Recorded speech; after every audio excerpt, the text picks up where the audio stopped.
og velkommen til den her video. I dag der skal vi Lego House, så lad os lige cut til vi er der. Okay, så nu er vi nede hos det her. Og vi kigger lige på dem her gør det, så er det også bagefter. Men jeg har jo en anden telefon. Altså ikke nogen fransk, men ja.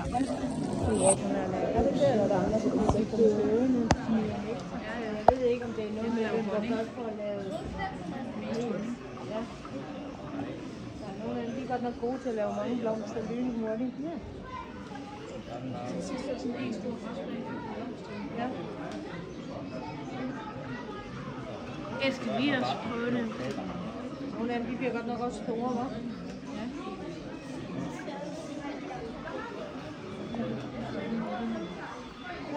Der er lige en blomster her. Så kom der 3. Ja. Så kommer de med det samme. Nå. Yes. Jeg synes, de var klar.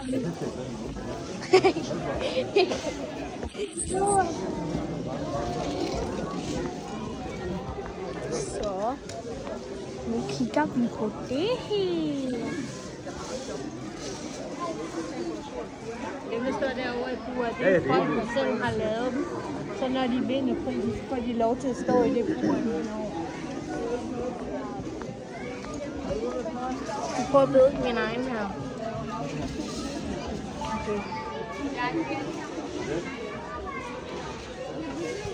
Hej. Er du klar til at begive dig ud på en rute? Okay. Hej. Hej tak.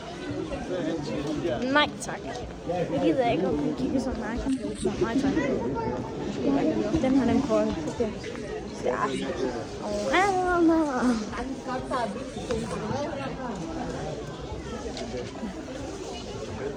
Den er jeg egen af.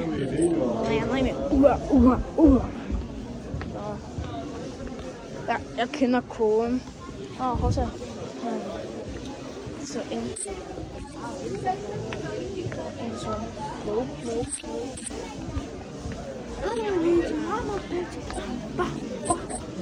My Lego House.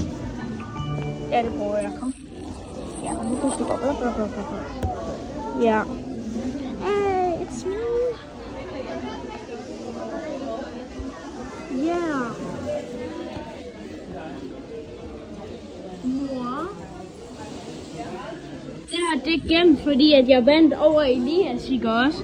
Og så tog jeg et billede, og så snart jeg har mit kort og scanner det. Så snart. Ja, så er det sjovt. Her også. Endelig. Min... Hvad så? Var det her ikke is lige før? Ja, det er helt vildt sejt. Var det her ikke is lige før? Nej. Men det var blåt lige før. Var det ikke? Jeg går lige op på toppen. Ej.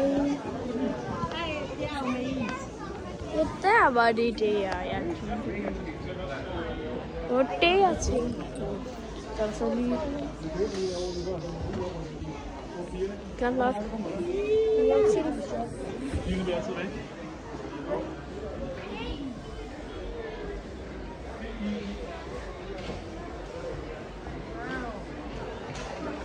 Alt for et godt skud.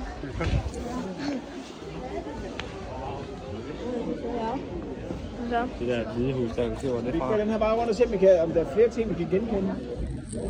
Hvis du skulle gætte, hvor tror du så det der? Det her. Ja, prøv at se med ham der, med vandet der, med ledningen der. Op på rød. Så løber jeg 8 km, så med egen ikke hvis du skal gå, så hurtigt. Se dig. Så gør jeg med. Ja, tak.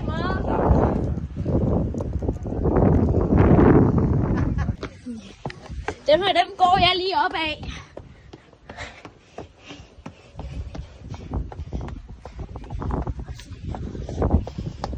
Shit, der blev så meget.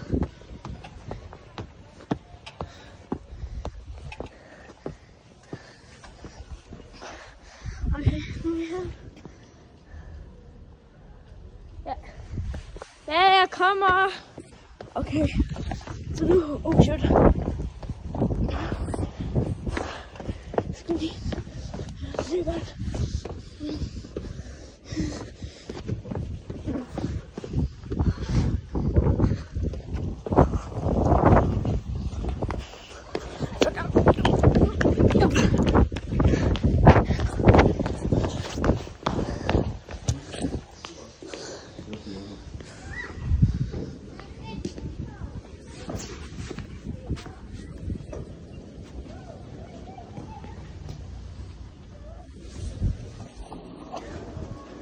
Så vi går ind igen.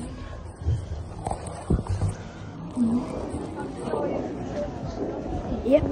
Kom ind igen her. Du skal bare sidde og vente. Kom, vi skal lige over have dem til sammen.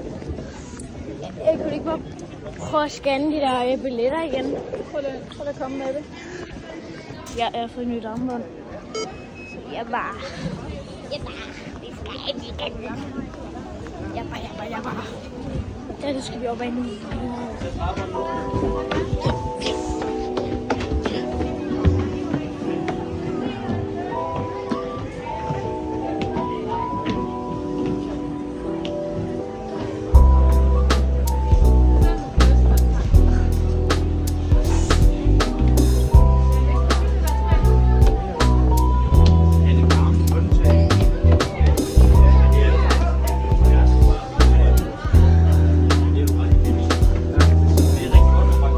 Ja,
Petrine.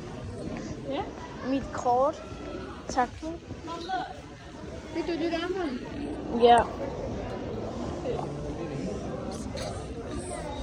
Kan du genkende den derovre? Sådan der, vi har lige været inde og spise der, og nu skal vi op til Lego House igen. Prøv at se der. De holder i hånden. Ja, det skal jeg lige have et billede af. Og det er det selveste Emil, ham selv. Det er ham der, Emil fra Base Boys. Det er ham der har astma. Det er ham der har astma. Det er ham der fra Base Boys. Ej, den der drage.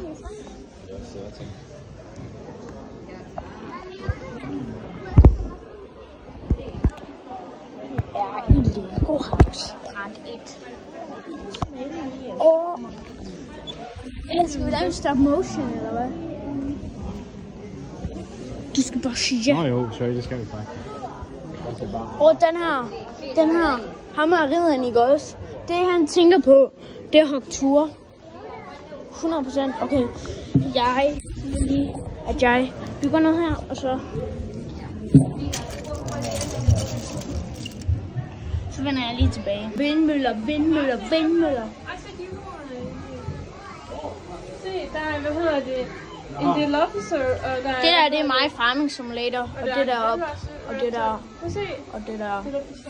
Det er Der det er min gård. Det er min gård i Farming Simulator. Nej, low-key. Så her, så kommer jeg og kører mit græs ind, og så, ja, I ved godt, hvad man gør.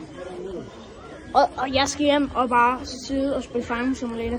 Det kan også godt være, at jeg skal hjem til min bedstemor og bedstefar og så lave en vej. Ja. Kom. Det her. Så er lige krydstræk. Røsmag.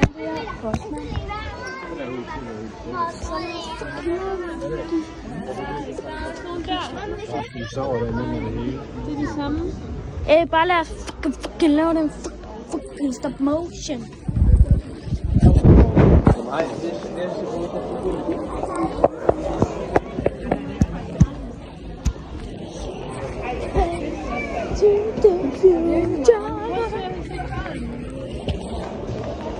Den har jeg sgu fået vildt. Sådan der.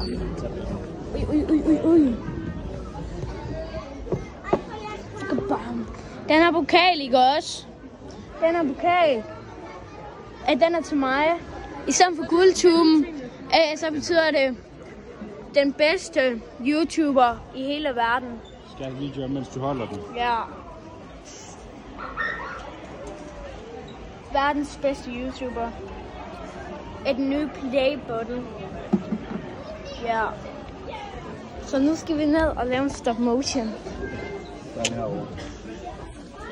Så der cutter jeg lige en til vi kommer ind. Vi er tilbage nu. Og nu tager vi den her til. Nu tager vi den. Skal jeg se ikke lige vente på mig? Der er det tegn på nu. Jo, det gør du bare. Så tager jeg lige det her på igen. Og den her fan. Den lige.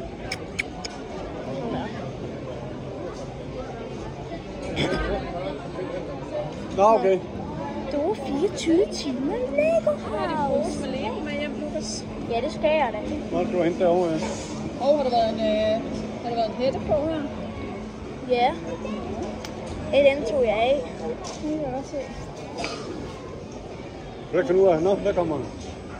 Sådan der. Men der også fået nogle timer til at gå herinde, nå. Den er bare klokken nu. Jeg tror, den er snart 3. Nej, kvart over 2. Du er kvart til 10. Det er 2,5 time. Det er 4,5 time. Det er selvfølgelig også spise frokost. Ja, altså, vi spiser også. Kan du sådan der? Ja. Nej.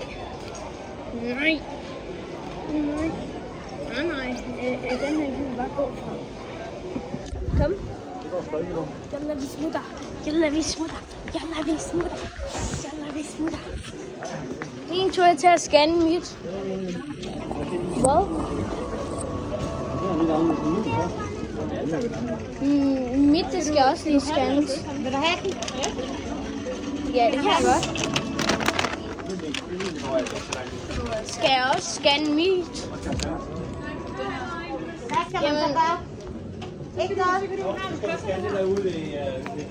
kan du... Nej, det er min. Hvor er min Den så? er her. Men bedst, så kan du samle den her kombination ud af de brikker, kan du købe. Så har du en helt anden lille. Nej. Den er tilbage. Eller begge dele. Ikke en del. Det er for 0 til 3 år, så Lucas skal have sådan en. Nå ja, det var en god. Jeg har fundet et kut. Der må tage det der. Er de kommet, eller hvad? Nej, ikke endnu.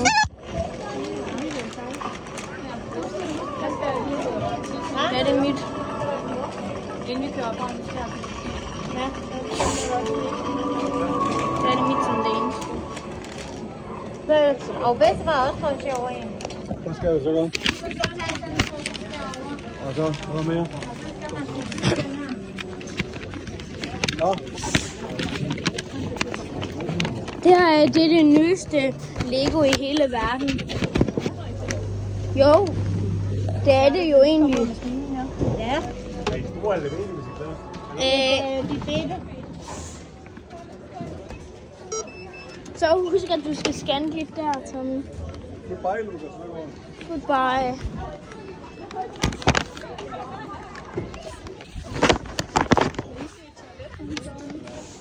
Ja.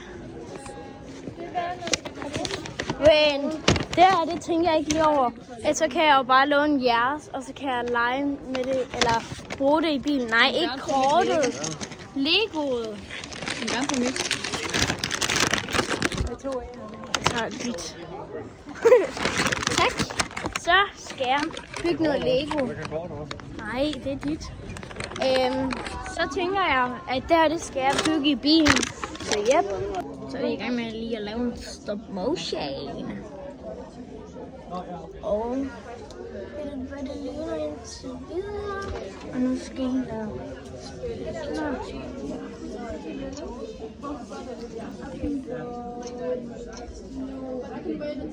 Og så kan du... Så... Er den færdig? Hvordan tager den egentlig billeder? Ud af dem her. Der er sådan derovre. Wow.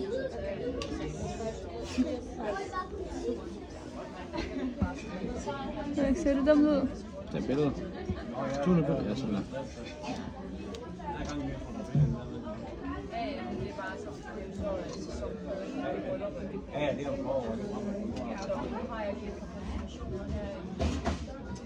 Og så dør han nu, hvad? Nu tager en fisk. Så bliver han spist af fisken. Det kan vi godt. Jeg samler den op.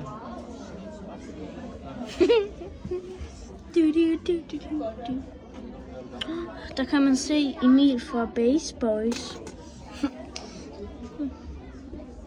Tryk op i. Der er sygt mange mennesker, der skal lave stop motion. Det er sådan sygt. Det er fordi, det er så sjovt.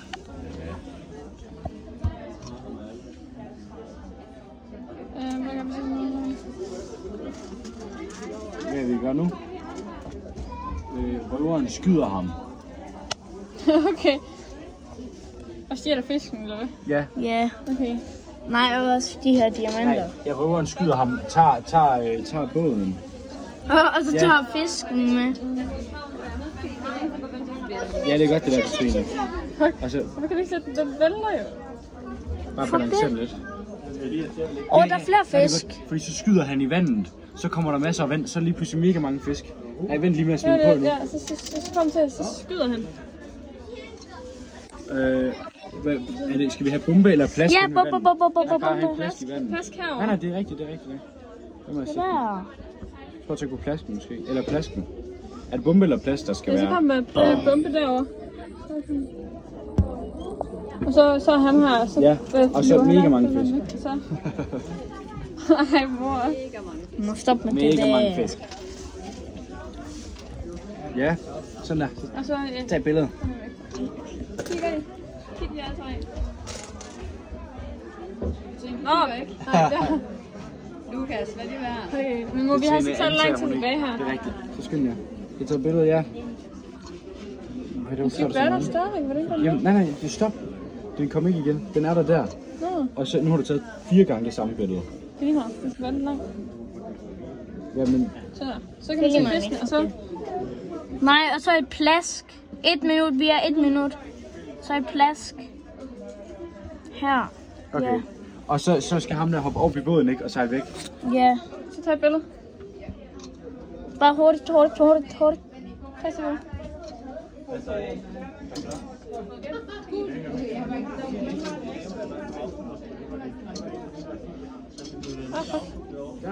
Bare stille mig inde, Katrine. Jeg skal tage et. Nej, vent lige til en tænder lige væk. Sådan der. Og så sætter den sig. Ja, tag et billede. Den her. Og så vil videre med ham. Så sejler han vel bare ud af skærmen, gør han ikke?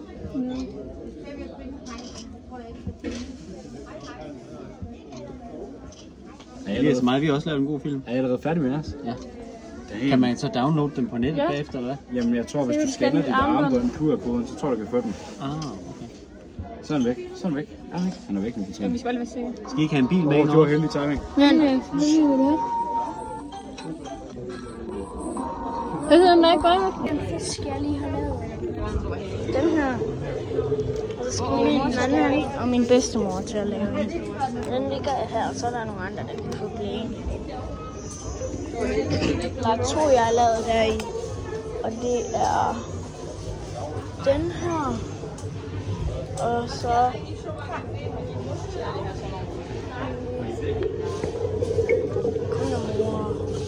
det der, det er den, jeg også har lavet. Nej, det er ikke den. Undskyld, det var den forkerte. Ja, det var sødere. Der. Ja, deroppe var der altså. Deroppe her, ja. Her. Ja, sådan der.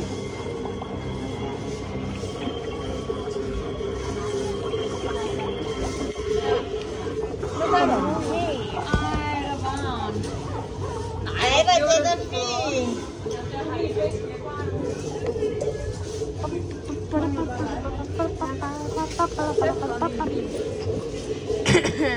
Den kan ikke være der. Nej, er den for langt? Så har vi lidt den ene af. Er du nødt til at lægge den op af, gør du ikke? Nej. Sådan der. Ja, sådan. Det er skydetårn. Nej, nu går den helt fra hinanden. Så noget toppen af i stedet.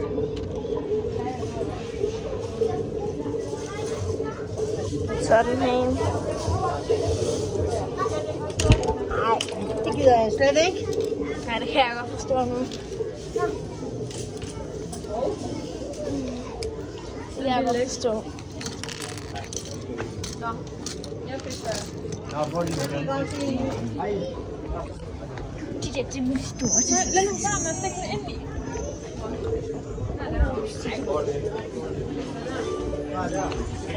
Bombeklart. Er det fandme flot, min fisk? Er det ikke bare flot, min fisk? Min, den er pænere.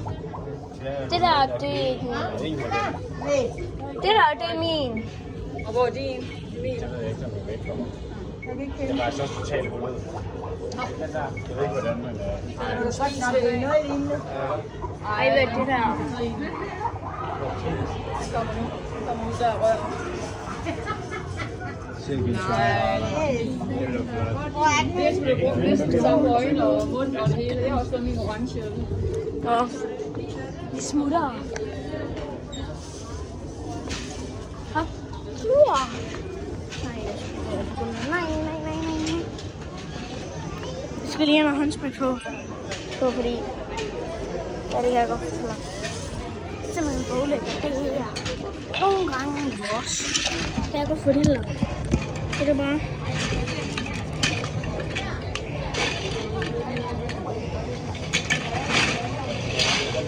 Det stinker lort.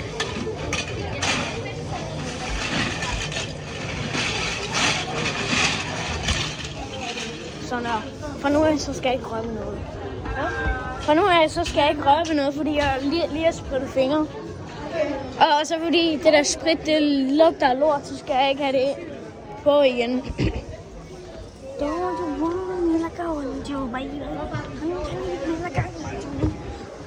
Nej, det var faktisk sjovt. Det der, det har jeg givet jer en visning på. Og det, ja, det gør det. Elevatoren, den har jeg savnet meget.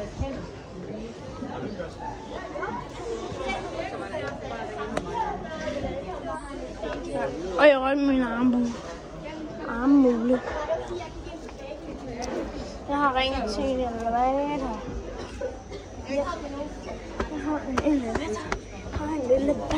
Jeg har en elevator. Tak fordi I så med, og like, subscribe. Vi ses i næste video. Adios.